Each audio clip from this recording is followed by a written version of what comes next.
ॐ अज्ञानतिमिरान्धस्य ज्ञानञ्जनशलाकया चक्षुरुन्मिलितं येन तस्मै श्रीगुरुवे नमः। हरे कृष्णा।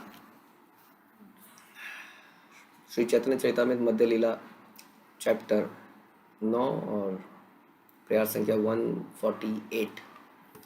नारायणेर का कथा श्री कृष्ण आपने, गोपीकारे हास्य कराईते हय नारायणे। भगवान नारायण के विषय में क्या कहा जाए। गोपियों के साथ मजाक उड़ाने के लिए भगवान कृष्ण स्वयं नारायण के रूप में प्रकट हुए। हम लोग गोवर्धन जाते हैं तो गोवर्धन के पास में एक चंद्र सरोवर है जहाँ भगवान रास महारास करते हैं, और चंद्र सरोवर के ही जस्ट सामने पास में एक जगह है जहाँ पर ये लीला हुई थी जिसके बारे में चर्चा आ रही है।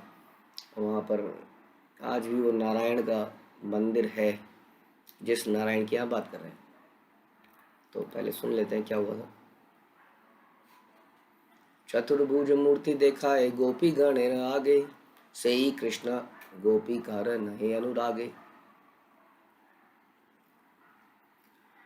यद्यपि कृष्ण ने नारायण का चतुर्भुज स्वरूप धारण कर लिया, किंतु वे गोपिकाओं की प्रेम दृष्टि को आकृष्ट नहीं कर पाए।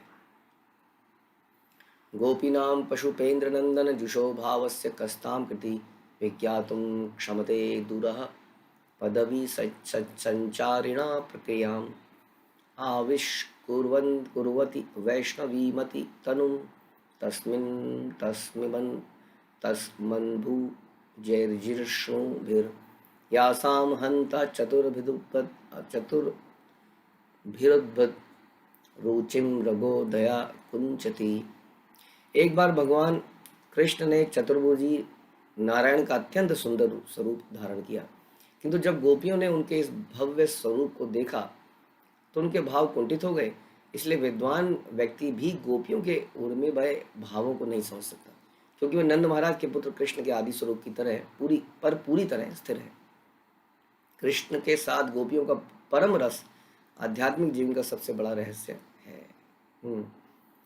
तो ये कथा इस प्रकार थी कि भगवान गोपियों के साथ नृत्य कर रहे थे और अचानक से वहाँ से चले जाते हैं, गायब हो जाते हैं, और गोपियाँ भगवान को ढूंढने निकलती हैं। जगह जगह गोपियाँ भगवान को ढूंढती हैं जैसा अक्सर होता था, और तभी भगवान रास्ते में नारायण रूप में प्रकट जाते हैं और खड़े जाते हैं। तो सामान्यतः अगर भाव में फर्क ना हो या वो एक ही पुरुष तो नहीं, उनमें अंतर बिल्कुल ना हो या कृष्ण परम ना हो, तो गोपियाँ उनसे आकृष्ट हो जाती और वो तो कृष्ण को ही ढूंढ रही थी। विष्णु रूप को जैसे ही देखती उनको फील होता कि हमें कृष्ण मिल गए हैं। लेकिन जब वो नारायण के पास आती हैं तो बिल्कुल भी आकृष्ट नहीं होती हैं, बल्कि उनसे पूछ लेती है कि आपने कहीं कृष्ण को देखा है। तो इस प्रकार से जो है ये लीला होती है कि नारायण खड़े ही रह जाते हैं और सारी गोपियाँ उनके आगे से चली जाती हैं और जरा भी उनसे आकृष्ट नहीं होती। हम जानते हैं कि हम लोग नारायण को देखते हैं, खास तौर पे हम लोग, मैं अपनी भी बात करूं तो इस्कॉन राधा पार्थादी मंदिर में जो भव्य से नारायण का रूप बना हुआ है एक, उसको देख के ऐसा लगता था शुरुआत में कि क्या भगवान तो यही है, शेषनाग पे बैठे हैं, उनमें कमल निकल रहा है, उसमें से ब्रह्मा जी उसमें आसीन है। तो नारायण का रूप वास्तव में बड़ा भव्य है। लेकिन गोपियाँ उनको देख के उनके सामने से निकल गई और कृष्ण के विषय में पूछने लगी, जबकि कृष्ण एक साधारण बालक की तरह दिखते हैं, नारायण एक बहुत ही शक्तिशाली व्यक्ति लगते हैं। तो इस प्रकार से उस जगह में, वो जगह पर आज भी वो नारायण मंदिर है चंद्र सरोवर के सामने। तो वहाँ पर, और वहीं पर हम आपको लीला सुनाते हैं कि फिर जब राधा रानी कृष्ण को ढूंढने आई तो नारायण जो है, कृष्ण अपना नारायण रूप संभाल नहीं पाए और फिर से कृष्ण बन गए।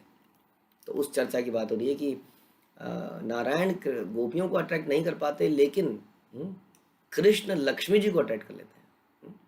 तो नारायण कृष्ण की संगनियों को अट्रैक्ट नहीं कर पाते, लेकिन कृष्ण नारायण की संगनी को अट्रैक्ट कर लेते हैं। एता कही प्रभु तार गर्व चूर्ण करिया, तारे सुख धीते कहे सिद्धांत फिर आइया। इस तरह चैतन्य महाप्रभु ने वेंकट भट्ट के गर्व को चूर्ण कर दिया, किंतु उन्हें पुनः प्रसन्न करने के उद्देश्य से वो इस प्रकार बोले।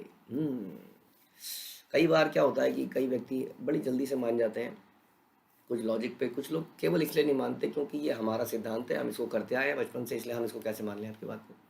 आपकी बात मान लेंगे तो हम गलत हो जाएंगे, तो इसलिए उसी बात पे अड़े ही रहते हैं, अड़े ही रहते हैं, अड़े ही रहते हैं। हाँ, लेकिन चैतन्य महाप्रभु स्वयं भगवान थे, उन्होंने ऐसे लॉजिक वेंकट भट्ट के सामने प्रस्तुत किए कि उनका सारा बातचीत खत्म हो गई। लेकिन वो उनको डिबेट में हराना नहीं चाहते थे, उनको भक्त बनाना चाहते थे या कृष्ण के समर्पित करना चाहते थे, जैसा हमारा भी प्रयास होना चाहिए। हमारा प्रयास कभी नहीं होता कि किसी व्यक्ति से जब डिस्कस करें, चर्चा करें, तो उसके घमंड को चूर चूर कर दें। ऐसा हम कर सकते हैं क्योंकि शिला प्रभुपाद हमारे शास्त्र में इतना सॉलिड सिद्धांत है जो किसी भी मायावादी और किसी भी भोगी, इंद्रिय भोगी व्यक्ति के गर्व को चूर्ण कर सकता है। लेकिन फिर भी हमारा उद्देश्य गर्व को चूर्ण करना नहीं है, हमारा उद्देश्य है भक्त बनाना। इसलिए चैतन्य महाप्रभु को आपने पहले भी सुना था, जब केशव कश्मीरी को चैतन्य महाप्रभु ने हराया, और हराने के बाद क्या किया, हराने के बाद भी उससे इतना प्यार से बोले कि वो भक्त बन गया। तो अल्टीमेट पर्पज इज दिस। तो यहाँ पर वेंकट भट्ट के सामने इतने सारे लॉजिक रखे, उनके सारे लॉजिक फेल हो गए। अब जो है उनको प्रसन्न करने के लिए फिर से इस प्रकार बोले, दुख न बाविया भट्ट केलू परिहास, शास्त्र सिद्धांत सुन याते वैष्णव विश्वास। महाप्रभु ने वेंकट भट्ट को यह कहकर सांत्वना दी, वास्तव में मैंने जो कुछ कहा वह परिहास था। अब तुम मुझसे शास्त्रों का निष्कर्ष सुन सकते हो जिसमें हर वैष्णव भक्त का दृढ़ विश्वास होता है। थोड़ा सा उनको रिलैक्स कराने के लिए आप भगवान कुछ बोल रहे हैं, जैसा कि हम भी जानते हैं कि वास्तव में कृष्ण और विष्णु एक ही पुरुष है, लेकिन फिर भी हम उनमें भेद भी जानते हैं। कृष्ण नारायण एछे एक ही स्वरूप, गोपी लक्ष्मी भेद नहीं हया एक रूप। भगवान कृष्ण और नारायण में कोई भेद नहीं क्योंकि दोनों एक रूप है। इसी प्रकार गोपियों और लक्ष्मी में कोई अंतर नहीं क्योंकि वे भी एक रूप हैं। वास्तव में राधा रानी भगवान की अलादनी शक्ति है। भगवान को अलाद देने के लिए अलग अलग समय पर अलग अलग रसों की आवश्यकता होती है। मान लीजिए कि भगवान, जैसे हम पहले से चर्चा करते आए हैं, एक बहुत बड़े डायरेक्टर साहब हैं। अब डायरेक्टर साहब ऑफिस में बैठे हैं, हाँ, और ऑफिस में जो है उनकी पत्नी जो है गोपी ड्रेस पहन के आए और साथ में सर में एक पोटली लेके आए, बोले आइए जी, और नीचे बिछौना बिछा ले, आइए जी खाते हैं, प्रसाद ग्रहण करते हैं। तो डायरेक्टर साहब कहेंगे ये क्या कर रही हो, यहाँ पर क्या कर रही हो ये। और वही लेडी हो सकता है कि ऑफिशियल ड्रेस में आए, लंच बॉक्स लेके आए और टेबल में बैठ के दोनों खाना खाएं। तो वहाँ पर उसी भाव की आवश्यकता है, राइट। जब भगवान वहाँ पर ऑफिस में है तो उसी तरह का वहाँ पे कल्चर है, भगवान को उसी तरह असिस्ट करना है। तो राधा रानी जो है अलग अलग एक्सटेंशन राधा रानी की ही है, अलादनी शक्ति हैं, वही लक्ष्मी का रूप लेती हैं और भगवान को अलग अलग तरीके से रस प्रदान करती हैं, लेकिन भगवान के दिव्य स्वरूप में उन्हें राधा रानी के रूप में उनके साथ रहती हैं। तो इसी प्रकार बता रहे हैं कि नारायण में और कृष्ण में कोई भेद नहीं है, उसी प्रकार गोपियों में और लक्ष्मी में कोई भेद नहीं है। आप लोगों को ये समझना है कि भेद है भी और भेद नहीं भी है। वास्तव में कोई भेद नहीं है, लेकिन भाव का, रस का भेद है। एक पूर्ण रस है और एक में कुछ पार्शल रसास है। गोपी द्वारे लक्ष्मी करे कृष्ण संगवास, स्वाद ईश्वरत्वे भेद मानिले हया अपराध। लक्ष्मी जी गोपियों के माध्यम से कृष्ण संग का आस्वादन करती हैं। हमें चाहिए कि भगवान के स्वरूपों में भेदभाव ना बरतें, क्योंकि ऐसा करना अपराध है। ये कहना कि नहीं नहीं नहीं नहीं ये तो नारायण है, इनके सामने प्रणाम नहीं करूंगा, कृष्ण के सामने प्रणाम करूंगा, नहीं, दोनों हैं तो वास्तव में सेम ही पुरुष, ये भी समझना पड़ेगा। ऐसा बिल्कुल नहीं कर सकते आप, है ना। इसलिए हम आपको बता रहे थे कि कई बार शास्त्रों में विष्णु वर्ण आता है अक्सर श्लोकों में, तो हमें उसको कृष्ण ही समझना चाहिए, वो कोई भेद नहीं है। लेकिन जहाँ तक हमारा एम ऑफ लाइफ है वो हमारी कृष्ण की सेवा करना है, क्योंकि हमारी परंपरा में राधा कृष्ण की सेवा की जाती है। हाँ, एक पर्टिकुलर भाव है ना, किस तरह से हम सेवा करते हैं, तो वो एक्सेप्ट करने की जरूरत है। लेकिन उनमें भेदभाव करना ठीक नहीं है, नारायण में और कृष्ण में। एक ईश्वर भक्तेर ध्यान अनुरूप, एक ही विग्रह करे नानाकार रूप। भगवान के दिव्य रूपों में कोई अंतर नहीं होता। विभिन्न भक्तों की विभिन्न अनुरक्तियों के कारण विभिन्न रूप प्रकट होते हैं, लेकिन इसका मतलब ये नहीं कि देवी देवता का रूप भी आप कहेंगे अच्छा तो प्रभु यही तो लिखा है कि देवी देवता का रूप भी भगवान का ही रूप है। नहीं, भगवान के दिव्य रूपों की बात हो रही है। देवी देवता तो जीव है जो कि मृत लोक में है, जिनका जन्म है, जिनका मृत्यु है, जिनका बुढ़ापा है, बीमारियां हैं। भगवान के दिव्य रूप में ये सब नहीं है। भगवान के दिव्य रूपों में कोई भेद नहीं है। इसी प्रकार वराह, हाँ, कोई कहे कि नहीं जी सुअर जो है, नहीं नहीं नहीं, सुअर की पूजा नहीं करेंगे, ऐसा व्यक्ति मूर्ख है जो कहे भगवान ये कछुए के रूप में है, इनकी पूजा नहीं करेंगे, मछली के रूप में इनकी पूजा नहीं करेंगे। वास्तव में भगवान के दिव्य रूप हैं, उनमें कोई अंतर नहीं है। वास्तव में भगवान एक ही हैं, लेकिन वे अपने भक्तों को संतुष्ट करने के लिए विभिन्न रूपों में प्रकट होते हैं। जैसे कि ब्रह्म संहिता में कहा गया कि अद्वैतम अच्युत मनादिमंतम रूपम आद्यम पुराण पुरुषम नव यौवनम च। भगवान अद्वैत है, यानी कि अद्वैत है भगवान का मतलब क्या हो गया कि भगवान में आत्मा और शरीर का भेद नहीं है, हमारे अंदर भेद है। कृष्ण में और हम में भी भेद है, हमारे शरीर में और हमारी आत्मा में भेद है, लेकिन कृष्ण जो है स्वयं, उनमें उनका शरीर और उनमें कोई अंतर नहीं है। कृष्ण और उनके अलग अलग रूपों में कोई अंतर नहीं है, वे सब एक ही हैं। कभी कभी मूर्ख लोग हमसे हरे कृष्ण मंत्र में आने वाले राम के विषय में पूछते हैं कि ये राम रामचंद्र के लिए है, बलराम के लिए है, कृष्ण के लिए है। यदि कोई भक्त यह कहे कि हरे कृष्ण महामंत्र का राम बलराम के लिए आया, तो कोई मूर्ख व्यक्ति नाराज हो उठेगा, क्योंकि वह रामचंद्र से बड़ा अटैच्ड है। कहते नहीं नहीं, रामचंद्र के बारे में आप कैसे कहें, जबकि इसको रामचंद्र कहिए या बलराम कहिए या कृष्ण कहिए, एक ही तो बात है। हरे राम कीर्तन में राम शब्द चाहे रामचंद्र का द्योतक हो या बलराम का, इससे कोई अंतर नहीं पड़ता, क्योंकि इन दोनों में कोई अंतर नहीं है। किंतु यह सोचना अपराध है कि बलराम राम से या राम बलराम से श्रेष्ठ हैं। नए भक्त इस शास्त्रीय सिद्धांत को नहीं समझते, इसलिए वे कभी कभी अनावश्यक अपराध पूर्ण स्थिति उत्पन्न कर देते हैं। इसलिए समझना पड़ेगा, दोनों व्यक्ति सेम है। एक अपने पूरे फॉर्म को दिखा रहा है, एक अपने फॉर्म को नहीं दिखा रहा है, यही तो फर्क है। एक अपने असली स्वभाव को दिखा रहा है, एक थोड़ा सा डेकोरम मेंटेन करके अपने आप को प्रेजेंट कर रहा है, लेकिन वास्तव में व्यक्ति तो सेम है। श्लोक 154 में इसको श्री चैतन्य महाप्रभु अत्यंत सरल ढंग से स्पष्ट करते हैं। ईश्वरत्व भेद मान है अपराध। ईश्वर के विविध रूपों में अंतर करना अपराध है, किंतु यह भी नहीं सोचना चाहिए कि भगवान के विविध रूप तथा देवताओं के रूप सेम है। यह निश्चित रूप से अपराध है। जैसे कि हम अपराधों में रोज पढ़ते हैं, कि देवताओं के नाम को भगवान नाम के समान समझना। जो ब्रह्मा जी तथा शिव जी जैसे बड़े बड़े देवताओं को पूर्ण पुरुषोत्तम भगवान नारायण के समान समझता है, वो पाषंडी है। अक्सर लोग ऐसा समझते हैं कि जो ब्रह्मा विष्णु महेश हैं, ये सब बराबर ही तो हैं। ब्रह्मा विष्णु महेश में पहली बात तो विष्णु के अंश हैं, शिरोदक्षाई विष्णु, और वो जो विष्णु के अंश हैं वो भी इन ब्रह्मा और शिव से सुपीरियर माने जाते हैं। वो रजोगुण में ब्रह्मा जी क्रिएशन करते हैं, तमोगुण में शिव जी डिस्ट्रक्शन करते हैं, और सत्व गुण में विष्णु मेंटेनेंस करते हैं, which is the most difficult task. तो जो विष्णु जो है ब्रह्मा विष्णु महेश के अंदर, वो वैसे तो कृष्ण के अंश ही हैं, लेकिन फिर भी उनको ब्रह्मा और शिव के बराबर आप कंपेयर नहीं कर सकते। लेकिन मूर्ख व्यक्ति साधारण रूप से देखते हैं और इनको तीनों को एक ही स्टेज पर मानते हैं। अतः हमें भगवान के स्वरूपों में अंतर नहीं करना चाहिए, किंतु हमें यह भी समझना चाहिए कि भगवान के विविध रूप देवताओं और मनुष्यों के तुल्य नहीं है।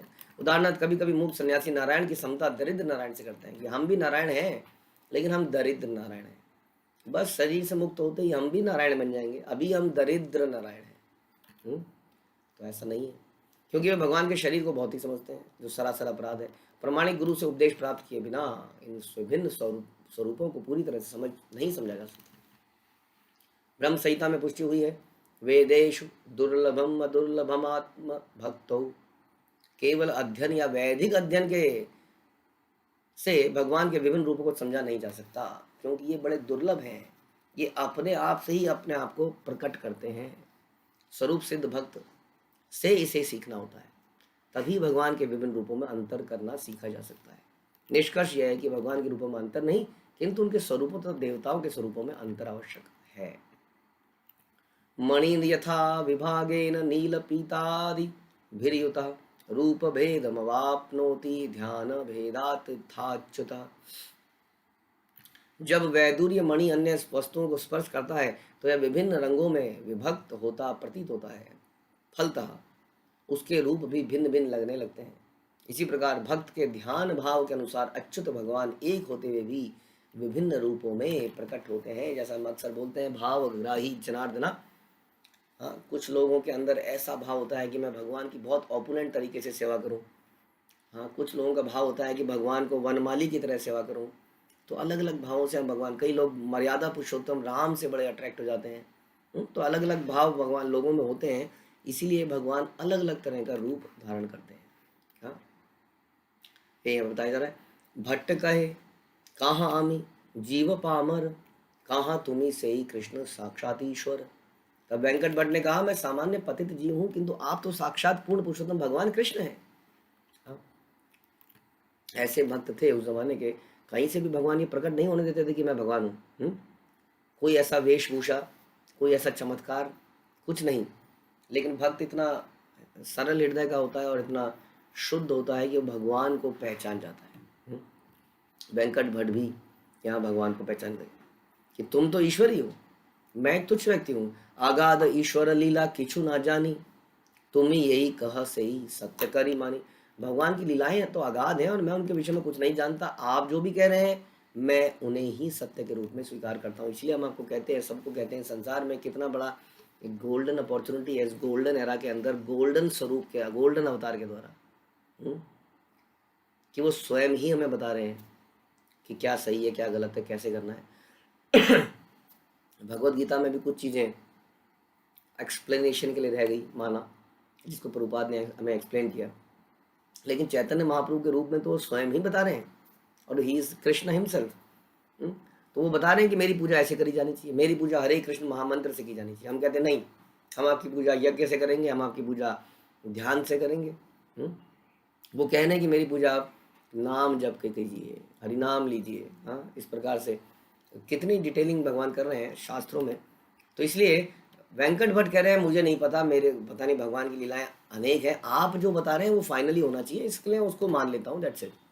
ऐसा ही भाव हमारा होना चाहिए कि भगवान ने जो बताया चैतन्य चरितामृत के अंदर वो फाइनल वर्डिक्ट है, और उसको फर्दर हमारे आचार्य उसको एक्सप्लेन करते हैं। इसमें अपना दिमाग लगाना, अपने तर्क वितर्क करना उचित नहीं, क्योंकि तर्क वितर्क से भगवान को नहीं समझा जा सकता। पूर्ण पुरुषोत्तम भगवान विषय सत्य जानने की यही विधि है। अर्जुन ने भगवत गीता सुनने के बाद यही कहा था। अर्जुन क्या बोलते हैं? अर्जुन बोलते हैं, हे कृष्ण, आपने मुझसे जो भी कहा उसे मैं सत्य के रूप में स्वीकार करता हूँ। हे प्रभु, आपके व्यक्तित्व को ना तो देवता समझ सकते हैं ना असुर, यानी कि आपको नहीं समझा जा सकता। तो क्या तरीका है? आप जो कहें उसको मान लिया जाए, बस। कितना सूक्ष्म है जीव, हम जानते हैं ना। हमारा साइज भी आप जानते हैं, बाल के अग्रभाग का 10,000वां हिस्सा। हमारी बुद्धि के बारे में आप सब जानते हैं। जरा सा एक्सीडेंट भी जाता है तो पता लगता है अरे इस व्यक्ति की याददाश्त चली गई। वो बोलता है मैं कौन हूँ, मैं कहाँ से आया हूँ। कितने माइन्यूट है हम। कहीं से 2 कदम गिर भी पड़े जमीन पर तो पता लगा सर में चोट लगी, आदमी की सारी दिमाग खत्म। अब बताइए, भगवान को जानने का प्रयास कर रहे हैं हम लोग। इसलिए जैसा भगवान शास्त्रों में बताते हैं, गुरु परंपरा के माध्यम से बताते हैं, उसको अपना लेना समझदारी की बात है। केवल अपने तर्क, दलील और शिक्षा से भगवान की लीलाओं के सत्य को समझ पाना असंभव है। हमें पूर्ण पुरुषोत्तम भगवान से प्रमाणिक सूचना प्राप्त करनी चाहिए, जिस तरह अर्जुन ने भगवद गीता में करी। हमें भगवद गीता या किसी अन्य वैदिक साहित्य पर विश्वास करना होगा। ये वैदिक ग्रंथ भगवान के विषय में एकमात्र स्रोत हैं। कई परंपराएं हैं जो इन ग्रंथों को नहीं मानती हैं, वह अपने ही कुछ सिद्धांत बनाती हैं। ऐसी परंपराएं कहती हैं, हमने सुना कि जो कुत्ता है वो कुत्ता ही बनेगा मरने के बाद, जो मनुष्य है वो हर जन्म में मनुष्य ही बनेगा। ऐसे अनाप शनाप लॉजिक देकर लोगों को पागल बनाया जा रहा है, जबकि भगवद गीता बहुत क्लियरली बताती है। वो क्या कहते हैं, ऊर्ध्वम गच्छन्ति सत्वोस्ता, कि जो सत्व गुण में है वो ऊपर के लोग ऊपर को जाते हैं, ऊपर की योनियों में, ऊपर के लोकों में। जो तमोगुण के लोग हैं वो नीचे की योनियों में जाते हैं। रजोगुण के लोग इसी प्रकार इस पृथ्वी पर रजोगुण फैलाते रहते हैं। उसके बाद भगवान बोलते हैं कि पंडिता समदर्शिना, आपने सुना है उस लोग, किस प्रकार भगवान सभी के हृदय में है। वही व्यक्ति पंडित है जो सबके हृदय में इस भगवान को देख सकता है। यानी कि ये आत्मा, ये अंश जो है जैसा जानवरों के अंदर है वैसा ही हमारे अंदर है। कितने सिद्धांत हैं। भगवान भगवद गीता में बोलते हैं कि वो मूर्ख लोग हैं जो समझते हैं कि मैं अव्यक्त हूँ और ये मैंने कृष्ण रूप लेके व्यक्त किया है अपने आप। गीता का श्लोक है कि वो लोग मूर्ख हैं जो, यानी कि सारे इम्पर्सनलिस्ट तो यही बोलते हैं। देखिए गीता कितना क्लियरली उस बात को एक ही श्लोक में काट देती है। सारे इम्पर्सनलिस्ट बोलते हैं कि भगवान एक शक्ति है, और वो इस तरह से रूप लेते हैं, कृष्ण का राम का। तो भगवान गीता में क्लियरली बोलते हैं, जो व्यक्ति सोचता है कि मैं अव्यक्त हूँ, अनमैनिफेस्टेड हूँ, इम्पर्सनल हूँ और मैं एक पर्सनल फॉर्म धारण करता हूँ संसार में आने के लिए, वो मूर्ख है। अब बताइए, इन शास्त्रों को अगर पढ़े हैं तो कौन मूर्ख है? और जो शास्त्रों को नहीं मानता है, हमने आज तक कहीं भी स्कूल कॉलेजेस कहीं पर एजुकेशन ली है तो हमारा कुछ करिकुलम होता है जिस पे सारी एजुकेशन सिस्टम बेस्ड होती है, एनसीईआरटी है या जो भी है, राइट? वही हमारा आधार होता है। अगर उस आधार को ही ना माने, कोई टीचर आए, कोई प्रोफेसर आए, बोले किताबें बंद कर दो, ये किताबों में जो लिखा है सब गलत लिखा है, मैं तुम्हें पढ़ाता हूँ। भैया जब फाइनल एग्ज़ाम आएगा तो आपका एग्ज़ाम आएगा या किताबों का एग्ज़ाम आएगा? किताबों का ही आएगा ना। उसी तरह से जब जीवन के मरण के समय, जब हम मृत्यु को प्राप्त करेंगे तो कौन सा एग्ज़ाम आएगा? तुम्हारा एग्ज़ाम आएगा। हाँ, क्या जो टीचर, जो यमराज हैं या जितने भी लोग हैं, वो जब डिसाइड करेंगे कि इसको कहाँ जाना चाहिए तो किसके आधार पर करेंगे? शास्त्रों के आधार पर करेंगे, तुम्हारी नॉलेज के आधार पर करेंगे? तो इसलिए प्रभुपाद यहाँ कह रहे हैं कि शास्त्र जो है, वैदिक साहित्य पर विश्वास करना होगा। ये वैदिक ग्रंथ भगवान के विषय में ज्ञान का एकमात्र स्रोत है और हमें समझ लेना चाहिए कि तर्क की प्रक्रिया से परम सत्य को नहीं जाना जा सकता। मोरे पूर्ण कृपा कैला लक्ष्मी नारायण, तार कृपाए पाइनु तोमर चरण दर्शन। मैं लक्ष्मी नारायण की सेवा में लगा हुआ था और उन्हीं की कृपा से मैं आपके चरण कमलों का दर्शन कर सका हूँ। कितना फ्लेक्सिबल होना चाहिए व्यक्ति को, ये हम वेंकट भट्ट के एग्जाम्पल से देख सकते हैं। अक्सर हम किसी से चर्चा करते हैं तो वो अपनी पूजा पद्धति को छोड़ने को तैयार नहीं है। व्यक्ति जन्मों से अपनी पूजा पद्धति कर रहा है, यहाँ तक कि कई बार गुरु से छुपा के भी कुछ पूजा व्रत इत्यादि कर रहा है। क्या हुआ ऐसे व्यक्ति का? यहाँ वेंकट भट्ट के अंदर देखिए फ्लेक्सिबिलिटी। ये तो मैंने तो कई देखा है, कई बार कई ऐसे लोग हैं जो दीक्षा भी ग्रहण कर लेते हैं फिर भी किसी देवी देवता की पूजा कर रहे हैं, व्रत कर रहे हैं छुपा के। यहाँ पे तो ये स्वयं नारायण की पूजा कर रहे थे, कह सकते थे कि मैं तो नारायण की पूजा कर रहा हूँ, अभी तो आपने बोला कि they are both are the same. लेकिन यहाँ बोलते हैं कि मैं उनकी सेवा में लगा हुआ था, लेकिन उनकी कृपा से आपके चरण कमलों का दर्शन कर सका। कृपा करी कहिले मोरे कृष्ण र महिमा, यार रूप गुण ऐश्वर्य केह न पाए सीमा। अपनी अहेतु की कृपा से आपने मुझे भगवान कृष्ण की महिमा बतलाई है।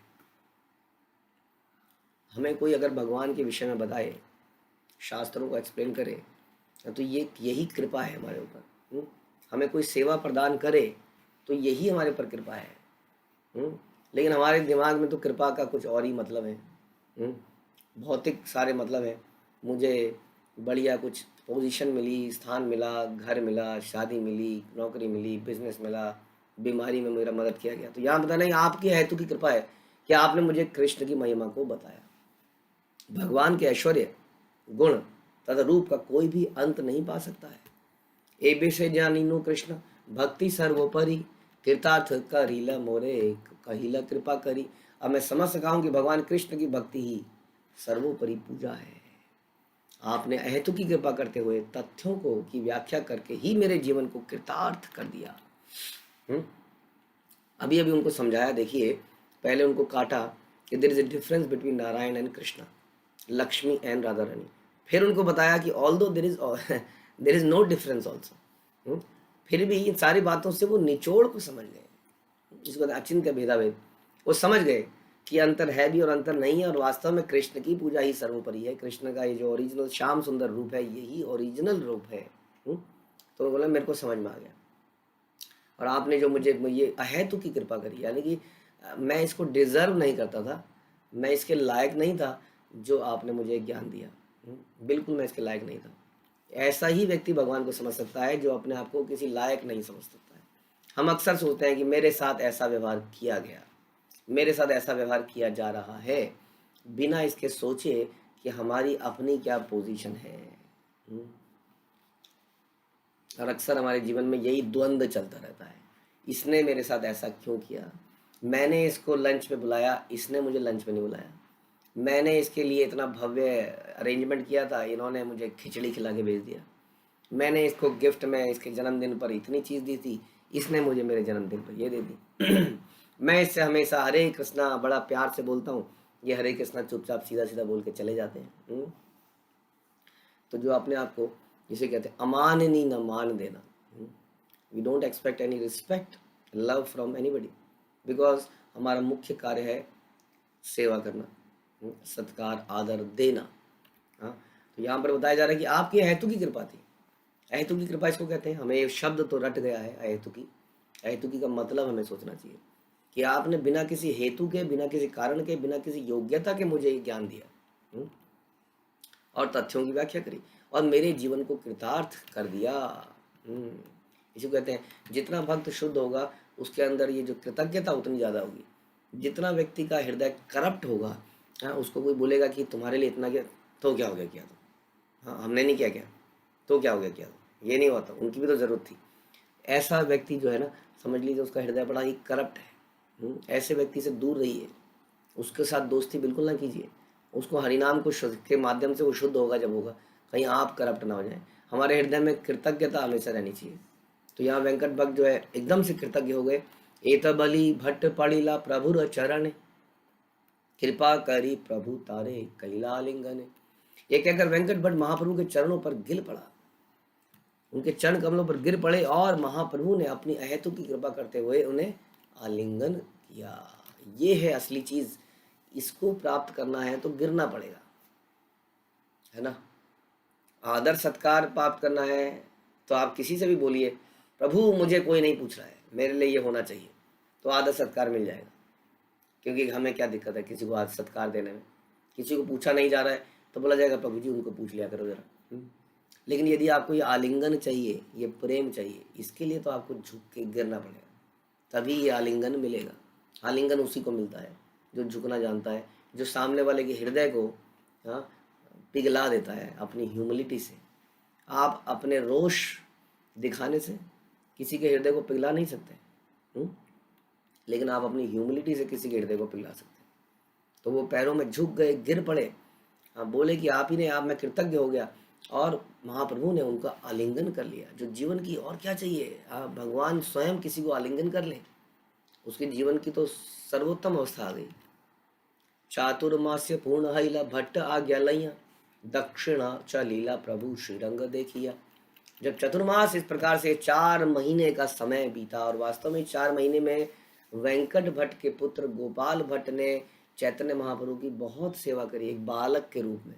और अक्सर वो इन चर्चाओं को सुनते थे जो उनके पिताजी और चैतन्य महाप्रभु के बीच में हुआ करती थी। और इस प्रकार गोपाल भट्ट एक बहुत ही शुद्ध भक्त बन गए, और जिनको भगवान ने आदेश दिया कि समय आने पर जब तुम्हारे माता पिता की सेवा तुम कर चुके हो, इनका शरीर पूरा हो जाएगा, तब तुम वृंदावन में आ जाना। इस प्रकार गोपाल भट्ट 6 गोस्वामी में से एक गोस्वामी बने। तो जब चतुर्मास का समय बीत गया, तब चैतन्य महाप्रभु ने प्रस्थान करने के लिए वेंकट भट्ट से अनुमति मांगी, और श्रीरंग का अंत में दर्शन करने के बाद श्रीरंगम मंदिर दक्षिण भारत की ओर आगे बढ़ गए। ओके, तो श्रीरंगम की कथा यहीं पे समाप्त हुई। संगे ते च लीला भट्ट नाया भवन, तारे विदाय दिला प्रभु अनेक यतने। वेंकट भट्ट घर लौटना नहीं चाहते थे।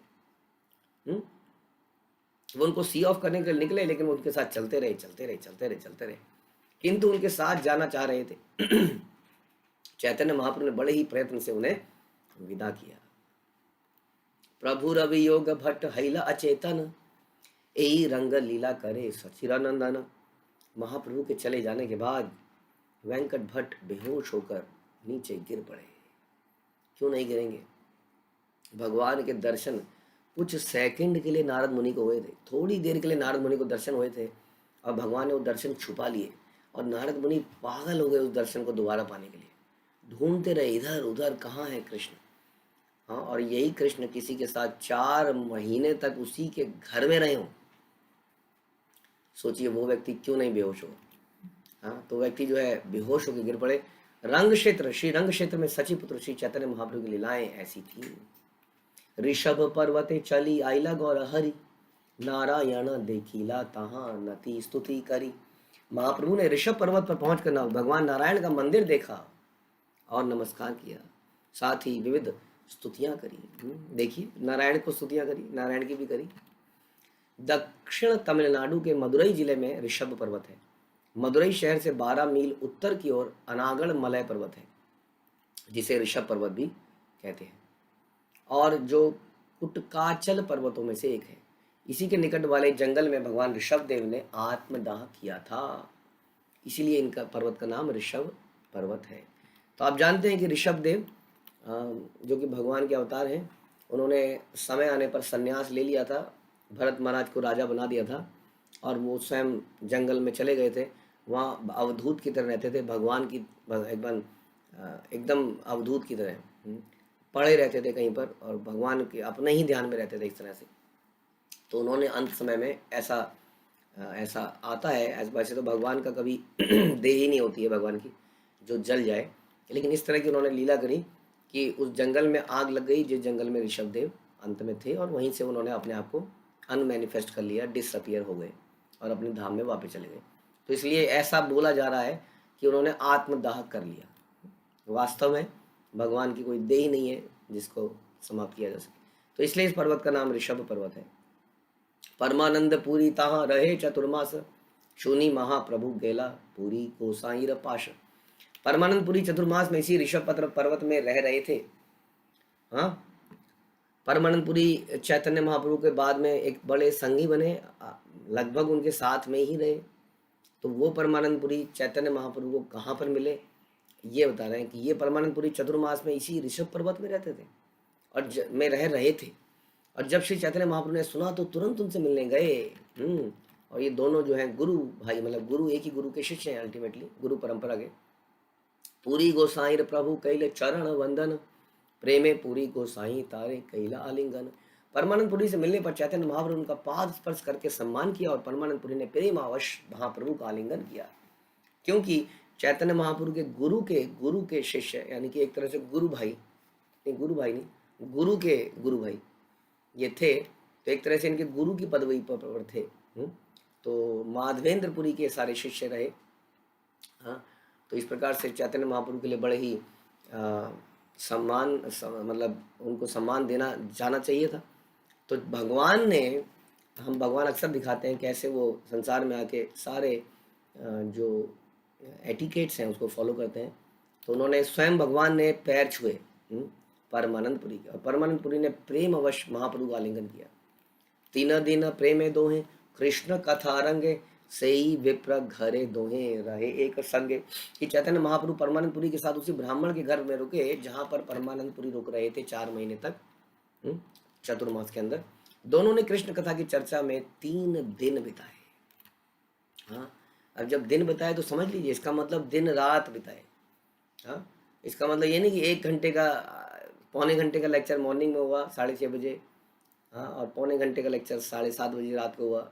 उसके दिन में बहुत कुछ हुआ जिसमें हम भगवान को टोटली भूल गए। हाँ, फिर अचानक से रात को याद दिलाया गया, नहीं अच्छा ठीक है, अब फिर से हम भूल गए। ऐसा नहीं, कंटिन्यूसली डिस्कशन 3 दिन तक चलता रहा। जैसा हमने देखा था कि रामानंद राय से 10 दिन तक कंटिन्यूसली चलता रहा। पूरी गोसाई बले आमी यावे पुरुषोत्तम देखी गौड़े याब गंगा स्नाने। परमानंदपुरी ने चैतन्य महाप्रभु को बतलाया कि वो जगन्नाथपुरी स्थित पुरुषोत्तम का दर्शन करने जा रहे हैं, और चैतन्य महाप्रभु तो वहीं से आ रहे हैं। ये कह रहे हैं मैं वहीं पर जा रहा हूँ। वहाँ भगवान जगन्नाथ का दर्शन करने के बाद वो गंगा स्नान करने बंगाल में जाएंगे। ऐसा उन्होंने अपना प्लान बताया कि मेरा आगे का प्लान ऐसा है यात्रा का। प्रभु ने कहा तुमी पुनः आई से नीला चले, आमी सेतु बंद हईते आसिब अल्प काले। चैतन्य महाप्रभु से कहा कृपा करके जगन्नाथपुरी फिर से आए। आप जगन्नाथपुरी में जाएंगे, फिर गंगा स्नान करने जाएंगे, लेकिन कृपया वहाँ से वापस जगन्नाथपुरी में आ जाइए। क्यों? क्योंकि मैं शीघ्र ही रामेश्वर जा रहा हूँ, सेतु बंद जा रहा हूँ, और वहाँ से लौट कर मैं पुरी में पहुँचूंगा, और तब मैं आपके दर्शन पुरी में ही करना चाहता हूँ। कृपया क्या आप ऐसा करेंगे? मैं आपके साथ संग करना चाहता हूँ। तो आप अपनी यात्रा पूरी करके फिर से पूरी आ जाइए, तब तक मैं रामेश्वर जाके नीचे से घूमता हुआ फिर से पूरी पहुँच जाऊँ। तुम्हारा निकट रही हे ना वांछाया, नीला चले आसिबा मोरे हैया सदाया। मेरी इच्छा है कि मैं आपके साथ में रहूं, अतः यदि आप जगन्नाथपुरी वापस आ सकें तो मेरे ऊपर महान कृपा होगी। This is how we should seek the association of devotees. भगवान अपने आचरण से दिखा रहे हैं किस तरह हमें भक्तों की संग के लिए याचना करनी चाहिए, इच्छा करनी चाहिए, ताकि हम कृष्ण चर्चा कर सकें। हम घर में किसी को बुलाएं, कई बार हमने देखा है एक फैशन चल गया है जो कि समाज में तो चले आई है, भक्तों के संग में भी हमने देखा हालांकि इसके अलग अलग वो हैं। जैसे आप किसी को पर्सनली अगर घर में बुला रहे हैं तो इट इज़ नॉट इनफ कि आप उसको एक व्हाट्सएप मैसेज कर दें। एक मैसेज भेज दें कि आप आइए, आप आमंत्रित हैं। हम्म, तो ये थिंग इज़ नॉट गुड कि कैसे हमें याचना करनी चाहिए कि आप हमारे घर आइए, हम आपके संग के अभिलाषी हैं। This is should be personal relationship. Although कभी कभी हम पूरे ही कॉन्ग्रीगेशन के लिए कुछ फंक्शन करते हैं तो तब किसी हॉल में करते हैं तब थोड़ा मुश्किल हो जाता है, लेकिन फिर भी ऐसा कोशिश होनी चाहिए हमें जितना ज़्यादा पर्सनल हम कर सकें अपने इनविटेशंस को, अपने भाव को, वो अच्छा रहेगा। एक एक चीज़ के बारे में सोचें। आप सुनेंगे आगे जब यात्रा होगी जगन्नाथपुरी की, जब बंगाल के भक्त जो है चैतन्य महाप्रभु से मिलने जाएंगे तो हम सुनेंगे किस प्रकार से शिवानंद सेन इत्यादि जब व्यवस्था करते थे तो बड़ा सोचते थे ये भक्त केवल चावल खाता है ना, बंगाल के लोग चावल या चावल उसके लिए चावल मिलना जरूरी है। तो कई बार हम वृंदावन की यात्रा में गए तो पता लगा बंगाल के भक्तों को चावल नहीं मिल रहे हैं, रोटी मिले जा रही है। कैसे उनके खाने की व्यवस्था करनी है, कैसे उनके सोने की व्यवस्था करनी है। हम्म? तो चैतन्य महाप्रभु बोलते हैं कि मेरे पर बड़ी कृपा होगी यदि आप आ सकें जगन्नाथपुर, मेरी इच्छा है कि मैं आप ही के साथ रहूं क्योंकि कृष्ण कथा हो सके। एता बलि तार ठाई एई आज्ञा लैया, दक्षिणे च लीला प्रभु हर्षित हैया। परमानंदपुरी से इस प्रकार बातें करके महाप्रभु ने उनके प्रस्थान करने की आज्ञा मांगी। हाँ, और अत्यंत प्रसन्न चित्त से दक्षिण भारत के लिए रवाना हुए। प्रसन्न चित्त क्यों था? क्योंकि परमानंदपुरी से जरूर फ्यूचर में मुलाकात फिर से होगी। परमानंदपुरी तबे चलीला नीला चले, महाप्रभु चली चली आइला श्री शैले। इस तरह परमानंदपुरी जगन्नाथपुरी की तरफ चल पड़े और चैतन्य महाप्रभु शैल की ओर चल पड़े। तो भक्ति सिद्धांत सरस्वती ठाकुर कहते हैं कि कृष्णदास कविराज गोस्वामी किस तरह शैल का संकेत कर रहे हैं स्पष्ट नहीं है।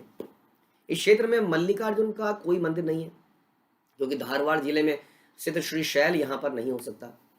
यह श्री शैल बेलगांव के दक्षिण में है और मल्लिकार्जुन का शिव मंदिर यहीं पर उपस्थित है। कहा जाता है कि इस पर्वत पर शिव जी देवी के साथ रहते हैं।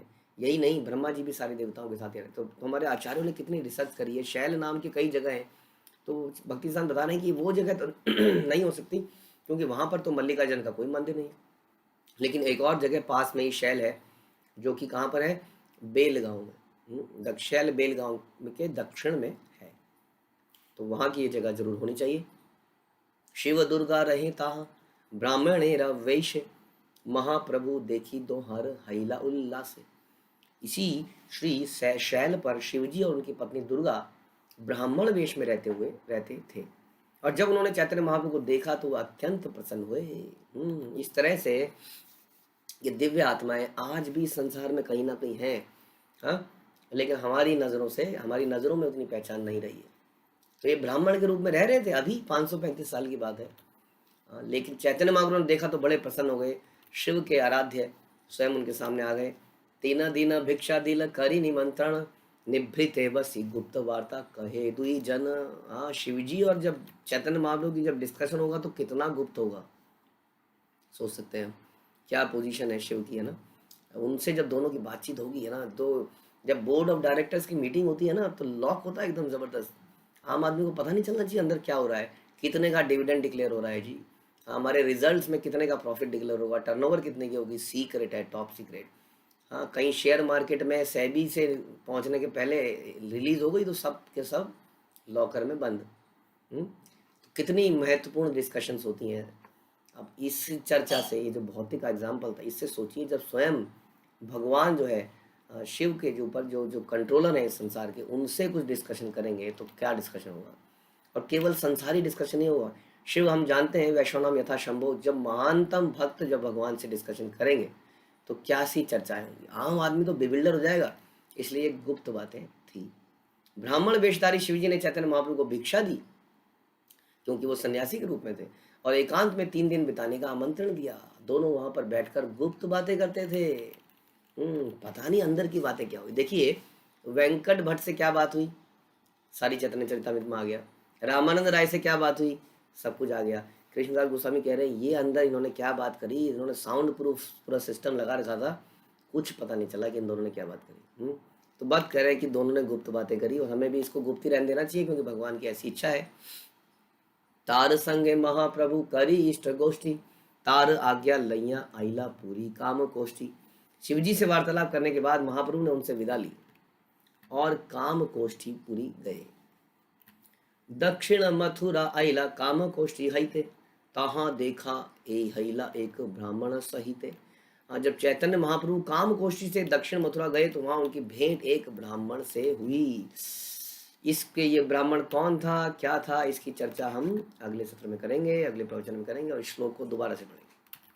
श्री चैतन्य चरितामृत की जय, श्रील प्रभुपाद की जय, श्री कृष्णदास कविराज की जय।